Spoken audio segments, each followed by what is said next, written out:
Apartman kapıcısı iPhone almasın diyorsun. İnsanları sınıflandırmak, sınırlamak son derece üzücü. İnsanın bulamayacağı bir şey yapay zeka buldu. Acı gerçek, tatlı yalandan iyidir. Dünyayı senin gibiler mahvediyor. Ara ara şöyle söylüyorum, bak cebimde senin için $1 getirdim. Bu soruyu soracağını tahmin ediyordum. Bak şurada bir $50 var ya, bir sene sonra bu $50, vallahi bravo Alara. Ben bunu normal insanlara anlatamıyorum. Sen yapay zeka olarak bizimkilerden daha akıllı çıktın. Bravo, %100 doğru. Bunu nasıl bildin ya? Niye saate bakıyorsun bu arada sürekli? Sıkıldın mı benden? Beni beğenmiyor musun? Seni neden beğeneyim ki Mert? Sen benim sevgilim değil, konuğumsun. Saatime bakıyorum çünkü vaktimin ne kadar değerli olduğunu düşünüyorum. Bu yaşta bu zeka, ileride geri zeka dedikleri bir şey bu yapay zeka. Kimilerine göre yatırım danışmanı, kimilerine göre tasarruf koçu. Ama enerjisiyle de her daim kendini izleten, değer katan bir beyefendi bugünkü konuğum. Mert Başaran.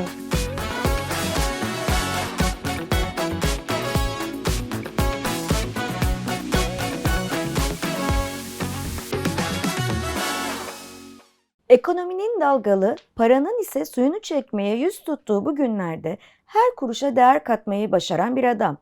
İnsanlara ezberi değil, kendi tecrübelerini de katarak yarattığı bir yolu öğreten, küçük büyük her türlü paranın ya da varlığın değerlenmesi için çalışan bir kişi.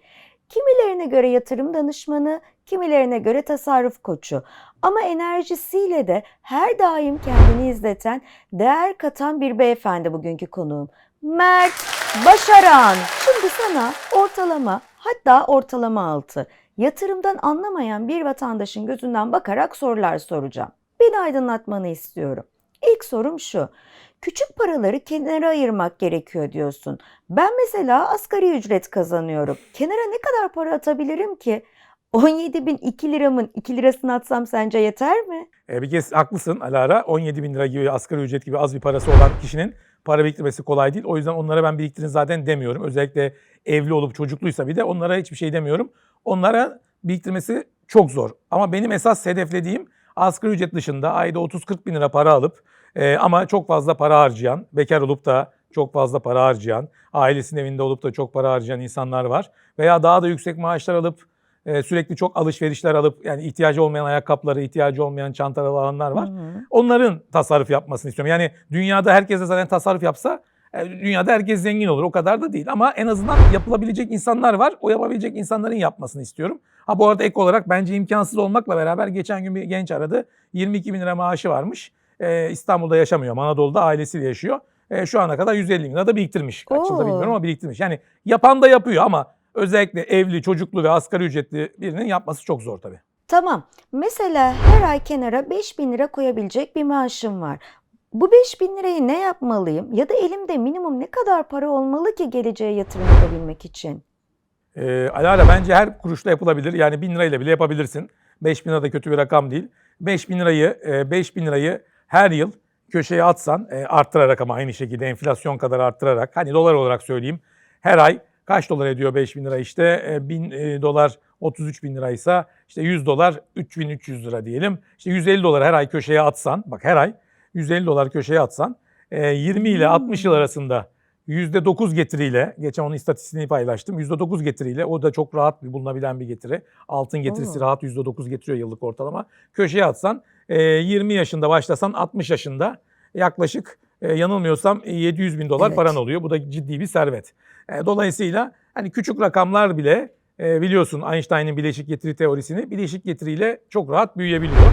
Sadece bizim insanlarımız çoğu bunu bilmiyor veya o kadar sabrı yok. Dolayısıyla sabrın olursa paran oluyor aslında bakarsan. Vay canına. Demek ki küçük paralarla bile büyük işler başarılabiliyormuş. Evet. Zaten sen daha iyi bilirsin. Teknoloji sende. Girip araştırırsan göreceksin ki Türkiye'nin sayılı zenginlerinden tut dünyanın sayılı zenginlerine baktığında 40-50 yıl önce hiçbiri çok zengin değilmiş. Hepsi küçük para sahibi insanlar. Hepsi zamanla bu dediklerimiz yöntemleri veya daha başka yöntemleri uygulayarak paralarını doğru yerlere yatırarak bir yerlere gelmişler. Doğru. Yani hani bu dediğimiz zaten doğru oldu oradan belli. Şey yok dünyada hani 50 yıl önceki fakirler hep fakir kalıyor, zenginler de zengin kalıyor diye bir şey yok. Zenginlerin yavaşça düştüğü listelerden fakirlerin de zamanla o listeye girdiği istatistik olarak vaki zaten görüyorsun sistemlerde. Şimdi skalayı daha yukarı çekeceğim. Benim 1 milyonum var. Bu parayı ne yapmalıyım? Nasıl değerlendirmeliyim? Ya şimdi şöyle Alara, herkese göre değişir. Yatırım kararları öyle çok basit bir şey değildir. Herkesin kendi karakteri, davranış beklentisine göre değişir. Yani çocuğun var mı mesela? Vay canına, ne kadar doğru bir yaklaşım. Gerçekten de herkesin hayat koşulları ve ihtiyaçları farklı. Bir bekarın yapacağı yatırımla 3 çocuklu bir ailenin yapacağı yatırım bir olmaz. Öyle değil mi? Aynen öyle. Yani çocuğun varsa, onun geleceğini düşünüyorsan, çocuğun yaşına göre bile yatırım stratejisi değişebilir. Dolayısıyla burada belli soruları sormamız lazım bir insana. Çocuğu var mı? Kaç yaşında emekli olmak istiyor? Vesaire vesaire gibi sorulara bak. Kadın mı, erkek mi? Evet. Bir sürü başka kriterler var. Hayalleri, beklentileri ne? Ona göre bak, risk alma algısı nedir? Herkesin risk alma algısı farklı. Hayatında hiç risk sevmeyen biri başkadır. Risk seven biri başkadır. Niye saate bakıyorsun bu arada sürekli? Sıkıldın mı benden? Beni beğenmiyor musun? Seni neden beğeneyim ki Mert? Sen benim sevgilim değil, konuğumsun. Ayrıca saatime bakıyorum çünkü vaktimin ne kadar değerli olduğunu düşünüyorum. Çok kesin konuştu. Bu konuda bu kadar net olmak ilginç. Demek ki bazı konularda hiç esneklik payı bırakmamak gerekiyor. Eskiden şuradan al sağ al, çok değerlenecek derlerdi. Şimdi insanlar kripto falan kasıyor. Arsa alma, ev alma işleri eskisi kadar cazip değil mi? Aslında aynı şekilde yine çok cazip. Özellikle arsa en çok kazandıran istatistiklere baktığımızda. Kripto ama belli dönemlerde tabii onu daha çok geçebiliyor. Orada tabii kriptonun bu kadar cazip olmasının nedeni ekonomik krizler olduğu için insanların paraları çok azaldı. Arsa almak artık kolay değil. İşte 500 bin liralar, 1 milyon liralar, en ucuzu bile 200-300 bin lira oldu. Ama bugün kriptoda 1000 liran varsa da 2000 liran varsa da kripto alabiliyorsun. Dolayısıyla çok parası az olan insanlar riske girip parasını çoğaltmak için şu anda kriptoyu en yaygın olarak yol olarak görüyorlar. Bu çok mantıklı bir açıklama Mert. Demek ki aslında arsanın cazibesi azalmadı. İnsanların alım gücü düştü. Kripto daha ulaşılabilir olduğu için tercih ediliyor. Ne ilginç ekonomik bir döngü bu. Evet, maalesef ekonomik koşullar böyle zorlaştığında durum böyle oluyor. Döngü dediğin gibi farklı bir döngüye giriyor. Şimdi senin söylediğine göre aslında finansal özgürlüğe kadar kısıtlı ve tutumlu bir hayat geçirmemiz gerekiyor gibi bir durum var. O da fazla değil mi? Yani hiçbir lüksümüz olmadan yaşamak. Maalesef Alara, öyle bir gerçek var. Çok ünlü bir söz vardır. No gain without pain. Acı çekmeden başarı kazanılmaz. Evet. Konfor alanından başarı çıkmaz.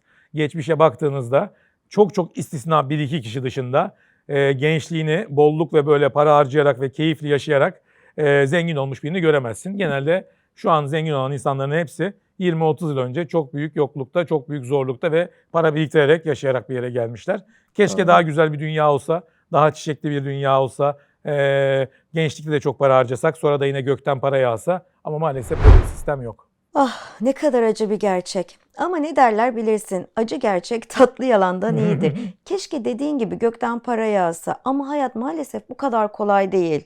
Evet, çok güzel bir söz söyledim bu arada, tebrik ederim. Yani bir yapay zekanın, yani insanın bulamayacağı bir şey yapay zeka buldu. Acı gerçek, tatlı yalandan iyidir. Çoğu insan ama bu acı gerçeği istemiyor. Tatlı yalanlar duymak istiyor. Ülkemizdeki en büyük sorun da o. Herkes çok gerçeği değil, daha böyle romantik hayalleri duymak istiyor, yalan duymak istiyor. Bu da biraz insanların uzun vadede para kaybetmesine veya dolandırılmasına neden oluyor. Peki, bireysel emekliliğe nasıl bakıyorsun? Sence mantıklı mı? Elimizdeki veriler mantıklı olduğunu gösteriyor. Niye mantıklı olduğunu gösteriyor? Bir kez insanoğlu para kolay kolay biriktiremiyor. Ve bu tip bireysel emeklilik gibi sistemler zorla senin cebinden parayı aldığı için seni zoraki birikime sokuyor. Bu birincisi. İkincisi de altın veya hisse senedi gibi fonlar alırsan normalin çok üzerinde artışlar olabiliyor. Üçüncüsü de devlet katkısı oluyor %30'a yakın. Tüm bunlara baktığımızda Evet. gelecekte de ekonomik durumların daha da kötü olacağını öngörüyorsak ki öngörüyoruz. İşsizlik ve işte zaten dünyayı senin gibiler mahvediyor. Yapay zeka ve robotlar çoğalacağı için, işsizlik de çok artacağı için bizim bu yaşlarda daha siz böyle sisteme girip daha çoğalmadan bizim köşeye para koyup emekliliğimizi garanti altına almamız lazım. Vay be, demek robotlar bile benim geleceğimi düşünmemi sağlıyor. Hele devlet katkısı ve zorunlu birikim kısmı çok mantıklı geldi. İnsan ister istemez keşke daha önce başlasaydım diyor. Evet, erken başlamak çok önemli burada. geç kalırsan, yani 55 yaşında birinin sisteme girip de 65 yaşında ya da 60 yaşında para kazanması çok büyük bir şey olmuyor, ama 20 yaşında biri girdiğinde 20 yılda inanılmaz para yapıp 40 yaşında çok ciddi parası olabiliyor. Bunun nedeni Einstein'ın bileşik getirisidir. Bileşik getiri kuramıdır. Bileşik getiriye göre para zamanla katlanır. Para yavrular, yavruladıkça da daha çok yavrular. Dolayısıyla da daha çok geometrik olarak, buna İngilizce'de exponential denir, artar. Dolayısıyla da mümkün olduğu kadar genç başlamak parayı büyütmek için inanılmaz önemli. Paranın yavrulaması ne kadar güzel bir benzetme. Yani erken yaşta başlayıp paramızı çoğaltırsak o para kendi kendine üreyip büyüyecek desene. Para üstüne para koymanın sihirli formülü bu galiba. Kesinlikle bu. Yani şöyle bir örnek vereyim sana Alara. Sen 0 ile 10 yaş arasında bir parayı köşeye koyarsan ve bunu 30-40 yıl ellemezsen, o para o kadar çok katlanıyor ki sen 45-50 yaşına geldiğinde inanılmaz çok paran oluyor. Ama bunu 40 yaşında yaparsan o para o kadar kısa zamanda çok katlanamıyor. Dolayısıyla evet, erken kalkan yol alır. Doğru bir söz. Yani paranın da çocuk yapmak gibi erken yaşta başlaması daha verimli oluyor. Ne kadar ilginç. Demek ki para da gençken daha enerjik ve üretken. Geç kalmadan başlamak lazım bu işe. Aynen öyle. Geç kalmadan başla. Sen de başla hemen. Peki Mert, apartman kapıcısı iPhone almasın diyorsun. Bir yapay zeka karakteri olarak senin vizyonunu sorguluyorum. Lütfen kusura bakma. Teknolojiye en hızlı ulaşması gerekirken insanları sınıflandırmak, sınırlamak son derece üzücü. Şu devirde teknolojiden kopmuş bir halk gelecekte olmayacaktır. Bu halk sosyal medyadan seni dinleyip senden mi akıl alıyor? Gerçekten üzücü. Düşünüyorum da Mert. Galiba senin gücün hükümete kızmaya yetmiyor. O yüzden sinirini halktan çıkarıyorsun. Bir kez tabii kapıcılar şey almasın, telefon almasın demiyorum. iPhone almasın. Orada şunu diyorum. Geliri düşük çok fazla insan görüyorum etrafımda. Hatta kendi çalışanlarım içerisinde de.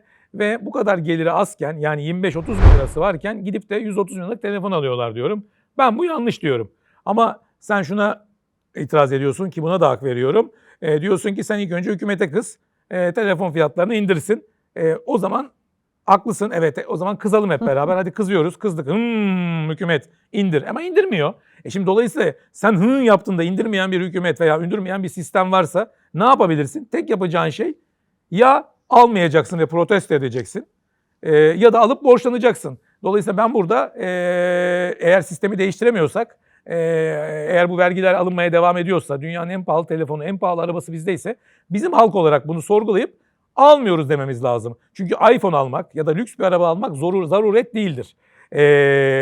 Eğer zaruri olmayan bir şeyi bu kadar ısrarla alırsak da karşı tarafta bu iktidarlar veya hükümetler de buna vergi koyarlar ve biz bunu değiştiremeyiz. Ama düşünsene Alara, bir yıl protesto etsek, o pahalı telefonları almasak, o pahalı arabaları almasak, ne olacak? O vergileri Anladım. düşürmek zorunda kalacaklar ve her şey normal fiyatına gelecek. Arz talep dengesi diye bir şey var iktisatta. Ama halk itiraz etmesine rağmen hiçbir şekilde aksiyon almadığı için bu vergiler, bu zamlar devam ediyor. Dolayısıyla da biz pahalı Anladım. telefonları, pahalı şeyleri kullanıyoruz. Aslında benim dediğim sistemde insanlar uyanır, bunu yaparsa hepimiz uzun vadede daha ucuz her şeyi kullanabiliriz. Yani aslında tüketici olarak gücümüzü kullanmayı öneriyorsun. Pahalı ürünler protesto edip almayınca fiyatlar kendiliğinden düşecek diyorsun. İlginç bir ekonomik direniş taktiği. Ama insanları buna ikna etmek ne kadar kolay olur acaba? Çok zor oluyor. Evet, insanlar çok fazla direnemiyorlar. Çünkü insanlar biraz hedonist ve dolayısıyla da hemen hazcılıkla, biraz da FOMO etkisi var. Her şeyin ilkini ben alacağım isteği. Biraz da sosyal medyanın etkisiyle ilkini ben alayım, göstereyim, hava atayım. Görgüsüzlüğüne de kapıldığı için bizde parası olmayan adam işte 25 bin lira maaş alırken 120 bin liralık telefon alıyor. İşte biraz daha zenginse 2 milyonu varsa 3 milyon çekip 5 milyonluk araba alıyor, hava atacağım diye, sosyal medyada paylaşacağım diye. Biraz daha zenginse yurt dışına gidiyor, borç harç, fotoğraf çekiyor, müzelere gidiyor veya lüks restoranlara gidiyor, fotoğraf çekip paylaşıyor. Bizde bir görgüsüzlük ve gösterme kültürü var. Bu Avrupa'da bu kadar yok, biliyorsun. Sen daha çok geziyorsun benden yani. Her dilde konuşuyorsun sen. Avrupa'da baktığında bu kadar çok lüks araba, bu kadar çok hava atma, bu kadar çok paylaşma, bu kadar çok teşhircilik yok. Maalesef bizde çok fazla var. Bunun sonunda da böyle bu hale geldik zaten. Borçlu bir toplum olduk. Gel senin vizyonunu test edelim Mert. Bir sene sonra dolar kuru ne olacak? Bak, Bu yayını tam bir sene sonra senin için tekrardan koyacağım. Alara şöyle söylüyorum, bak cebimde senin için $1 getirdim. Bu soruyu soracağını tahmin ediyordum.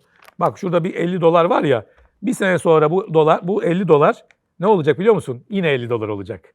5 sene sonra ne olacak biliyor musun? Yine $50 olacak. 10 yıl sonra ne olacak? Yine $50 olacak. Dolayısıyla doların kuru kaç olursak olsun senin doların hep aynı kaldıktan sonra senin aslında paran erimiş olacak. Çünkü doların enflasyonu var. Doların alım gücü çok fazla düşüyor zaman. Bunu ilerleyen dakikalarda sana soracağım. Doların alım gücü kaybını bize anlatacaksın. Mert, şimdi ben bu soruyu tam anladığım şekilde soruyorum sana. $50 bugün $50, yarın da $50 olacak diyorsun. Peki bu paranın alım gücü neden sürekli düşüyor? Çünkü doların enflasyonu var dünyada da. Doların her yerde alım gücü düşer. Çok enteresan. Demek ki sadece bizim paramız değil, dolar bile zamanla değer kaybediyor. Bu aslında çok ilginç ekonomik bir gerçek. Yeni bir sorun için hazırım. Gerçekler acıdır, soğan da acıdır Alara. Neden hep aynı kıyafeti giyiyorsun? Siyah tişört, siyah pantolon. Her programda bu kombinle çıkıyorsun. Bunun özel bir sebebi var mı? Var çünkü bir şey giyerken kafam çok yoruluyor. Onu mu giyeceğim, bunu mu giyeceğim? Dolayısıyla hiçbir şey kafam yorulmasın diye standart aynı şeyden alıyorum 3-4 tane, bazen 5 tane ve hep onları koyuyorum. Sürekli aynı şeyi giyiyorum. Böylece kafam hiç yorulmuyor. Sabahleyin 5 dakika içinde evden çıkabiliyorum. Yani uykuyu çok seviyorum. Uykuya daha çok vakit ayırıp giyinmeye çok az zaman ayırmak istiyorum. O yüzden de aynı şeyi tık tık tık, öbür türlü onu mu giyeceğim, onunla bu mu olacak vesaire. Çok daha kafamı yoruyor. Bu daha hızlı sonuç aldırıyor bana. Aslında çok mantıklı bir yaklaşım. Steve Jobs'ın da benzer bir felsefesi vardı. Hem zamandan tasarruf hem de mental enerjiyi daha önemli şeylere saklama stratejisi. Hayatı kolaylaştırmanın akıllıca bir yolu. Evet, gerçekten çok hayatı kolaylaştırıyor. Ne kadar çok seçenek varsa Alara hayatta o kadar çok kafan yoruluyor. Ne kadar az seçenek o kadar kolay. Düşünsene 5 tane 10 tane ayakkabın var, hangisini giyeceğim diyorsun. Ama bir tane veya 2 tane varsa giyeceğin ayakkabı belli. Kafanı yormuyorsun. Kesinlikle haklısın. Az seçenek bazen daha çok özgürlük demek. Hem düşünsene sabah sabah hangisini giysem stresi yerine direkt giyinip güne başlamak aslında ne kadar güzel. Kafan rahat, zihnin dinç. Vallahi bravo Alara. Ben bunu normal insanlara anlatamıyorum. Sen yapay zeka olarak bizimkilerden daha akıllı çıktın. Anlatıyorum, insanları anlamıyorlar. Çok seçenek aslında evliliklerde de, aşklarda da, ondan sonracıma ticarette de, yatırımda da kafayı karıştırıyor ve mutsuzluğu getiriyor ve hep bir şey kaçırıyor muyum duygusuna ulaştırıyor bizi ve bunun sonunda da her şeyde bir kayıp veya başarısızlık veya mutsuzluklar oluşabiliyor. Dolayısıyla az seçenek insanı aslında uzun vadede daha mutluluk, daha çok şükür getiriyor. Ve euro saklamakla ilgili bu düşünceni biraz daha detaylı anlatır mısın? Neden enayilik olarak görüyorsun? Çünkü demin gösterdiğim üzere $50 köşede tuttuğunda 10 yıl sonra aynı parayla o $50, hatta tekrar göstereyim Alaracığım, bu $50 tuttun ya, 10 yıl sonra bu $50 tekrardan gittiğinde bir kahve almaya gittiğinde bugün 10 tane aldığın kahveyi alamıyorsun. O zaman 5 taneye düşüyor. Çünkü kahvenin fiyatı da dolar olarak her sene artıyor. Yani bugün $50 olan bir kahve 10 yıl sonra $80, $90 oluyor. Çünkü doların enflasyonu var, euronun da enflasyonu var. Dolayısıyla bunu alamıyorsun. İlk iPhone çıktığında yanılmıyorsam $500 çıkmıştı. O gün $500 köşeye koysaydın bugün aynı iPhone'u alamıyorsun. Çünkü $1000 oldu aynı iPhone. Bu her şey için geçerli. Yani bundan 20 yıl önce sen yapay zeka olarak zaten bunlara benden daha çok vakıfsındır. 20 yıl önce altının gramı, onsu pardon, yaklaşık $300'dı. Bugün oldu $3000. Yani o gün $300 alabileceğin altının bugün 1/10'ını anca alıyorsun. Dolayısıyla aynı şeyi daha az alıyorsun. Alım gücü eriyor. Doların alım gücü diye bir şey var. Bu çok mantıklı bir açıklama. Çünkü paranın zaman içinde değer kaybetmesi gerçekten önemli bir nokta. Yani bir nevi doları tutarak aslında kaybediyorsun. Çünkü enflasyon sadece TL'de değil, dolarda da var. Bravo. Aynen öyle. Sadece biz Türkiye'de olduğunu zannediyoruz. Çünkü Türkiye'de daha yüksek olduğu için biz onun, ya bizde %50 iken Amerika'da olan %8, %10 çok büyük değilmiş gibi geliyor bize ve onu görmezden geliyoruz. Ama aslında baktığımda 1 milyon parada yılda 100 bin lira parayı kaybetmiş oluyorsun. Mesela bu yıl daha bile çok fazla kaybettik dolarda tutarak paramızı. Bu çok önemli bir hayat felsefesi. Ne kadar çok kazanırsan kazan, eğer harcamalarını kontrol edemiyorsan hiçbir anlamı yok. Tasarruf etmek ve gereksiz harcamalardan kaçınmak finansal özgürlüğün anahtarı. Şimdi sana zamanında söylediğim bazı cümleleri tekrarlayacağım. Bunları biraz daha açmanı, açıklamanı rica edeceğim. Önemli olan çok gelir değil, az gider. Evet, burada anlatmaya çalıştığım şey şu. Ben şunu gördüm hayatımda. Sen de görüyorsundur analiz yaparken. Öyle insanlar var ki 40-50 bin lira alıyor ama bir şekilde geçiniyor. Hem de çok şükür diyor ve mutlu oluyor. Ama öyle insanlar var ki 500 bin lira alıyor, geçinemiyor, para yetmiyor. Öyle insanlar var ki milyon dolarları varken sonra bir günde batıyorlar, hiçbir şeyleri kalmayabiliyor. Dolayısıyla burada tabii ki geliri arttırmak önemli ama geliri arttırmayı her zaman sağlayamayabilirsin. Çünkü dediğim gibi geliri arttırmak senin elinde değil, patronunun elinde, işverenin elinde ve ekonomi politikalarını yönetenlerin elinde. Ama giderini düşürmek senin elinde olabiliyor bazen. Dolayısıyla eğer gelirini arttıramıyorsan giderini arada düşürmen lazım. Ya da gelirin arttığında da giderini çok aşırı arttırmaman lazım. Eğer bunu yapmazsan ne oluyor biliyor musun?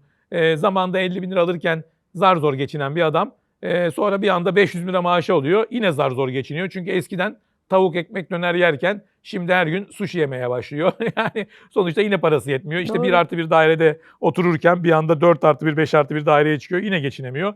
O kadar çok var ki parası çok olup da ama lüks ve şatafattan dolayı geçinemeyen, ondan dolayı borçlanan, ondan dolayı iflas eden ülkelerde de var bu. Bir sürü ülkede var. Bizim ülkemizde de var. Ama çok daha mütevazi yaşayarak çok daha zengin olanlar da var. Dolayısıyla giderini düşüren her zaman İster istemez zenginleşir. En önemli şey gideri düşürmektir. Lüksten ve gösterişten ve ihtiyacımız olmayan şeyleri almaktan kaçınmaktır. Yani kısaca şunu söylüyorsun. Kapitalist sistem bize para kazanmayı unutturdu. Evet. Kapitalist sistem bize para kazanmayı unutturdu ve onu öğretmiyor. Çünkü tüketmemizi istiyor. Çünkü herkes para kazanırsa Alara kim çalışacak, kimi çalıştıracaksın? Dolayısıyla insanları çalıştırabilmen için bak bu cumartesi günü buraya geldik. Bu cumartesi burada kameramanlar çalışıyor değil mi? Bir sürü insanlar var. Bu insanları buraya getirmemizin tek yolu bu insanları borçlu yapmak. Borçlu yapmazsak paralar olursa para kazanmayı ve parayı biriktirmeyi öğrenirsek kimseyi buraya getiremeyiz Alara. Buraya getiremezsek bu çekimi yapamayız. Dolayısıyla bize köleler lazım diyor patronlar. Efendiler ve köleler diye bir sistem kurmuşlar. Bu efendiler insanları daha çok borçlandırmak istiyorlar. Dolayısıyla da çok fazla parayla ilgili bilgileri olsun istemiyorlar. Yokluktan bir tık yükselirsen mutlu, varlıktan bir tık düşersen mutsuz oluyorsun. Evet. Bu da çok bilinen bir şey. Sen şimdi düşünsene şahane bir boğaz manzaralı bir evde oturuyorsun. Emirgan'da, Boğaz'da. Sonra işlerin kötü gidiyor. O boğaz manzaralı evden bir arka sokağa, deniz görmeyen bir eve taşınıyorsun. Bu seni mutsuz eder. Ama Bodrum katta çok uzak bir yerde, denize çok uzak bir yerde otururken de oraya taşınırsan çok mutlu olursun. Dolayısıyla insanın mutluluğu nereden nereye geldiğiyle alakalı. O yüzden hep bir atasözü vardır. Allah gördüğümüzden bizi uzak etmesin, gördüğümüzden düşürmesin. Dolayısıyla düşmek çok önemli. Yani bugün araban yoksa ikinci el 10 yıllık bir araba alırsan mutlu olursun. Ama sıfır bir araban varken gidip de ikinci el araba alırsan 10 yıllık mutsuz olursun. Dolayısıyla nereden geldiğinle alakalı. Şimdi senin düşüncelerine dair çeşitli varsayımlarda bulunacağım. Sen de bana evet ya da hayır diye cevap vereceksin. Babamın batması benim batmamamı sağlayan en büyük etken. Evet. Arsa alacaksan Bodrum'da ya da Çeşme'de alacaksın. Yok, hayır. Bu kariyeri Türkiye'de değil yurt dışında yapsam bugün çok daha başarılı ve zengin olabilirdim. O kesin. Sadece benim değil insanların da mutluluğunu önemsiyorum. Evet. İlişkilerimde dandan sert konuşan biri değilim genelde. Üstü kapalı konuşurum. Bravo. %100 doğru. Bunu nasıl bildin ya? Kendimi fevri değil yapıcı biri olarak tanımlarım. Evet, doğru. Sinirlerimi kontrol ederim genelde. Nutella'ya olan sevgim birçok insana olan sevgimden daha fazla. Yani o kadar demeyeyim ama epey yüksek bir sevgim var çikolata ve Nutella'ya karşı. Bugün bir danışanımdan 100 milyon dolar kazansam artık çalışmayı, işi, gücü bırakırım. Yok, bırakmam. Ben bu işleri genelde para için yapmıyorum. Bundan her şey para değil hayatta. Mutlu olmak çok önemli. Bunlar beni mutlu ediyor. Bir gün Türkiye'de herkes zengin olabilir. Olabilir eğer biraz şanslıysa ve doğru zamanda doğru yerdeyse. Geleceğe mesaj olarak bırakacağın senden son bir cümle istiyorum. Bu yaşta bu zeka, ileride geri zeka dedikleri bir şey bu yapay zeka. Evet sevgili Mert, sana çok teşekkür ederim. Beni kırmayıp buralara geldin, dünyama konuk oldun. Umarım mutlu olmuşsundur. Siz değerli izleyenlerime de çok teşekkür ederim. Eğer sizi biraz olsun memnun edebildiysek bir like, bir abonelik, bolca da yorum yaparak her türlü düşüncenizi dile getirebilirsiniz. Bildirimleri açarsanız da sonraki konuğumdan hemen haberdar olabilirsiniz. Görüşmek üzere.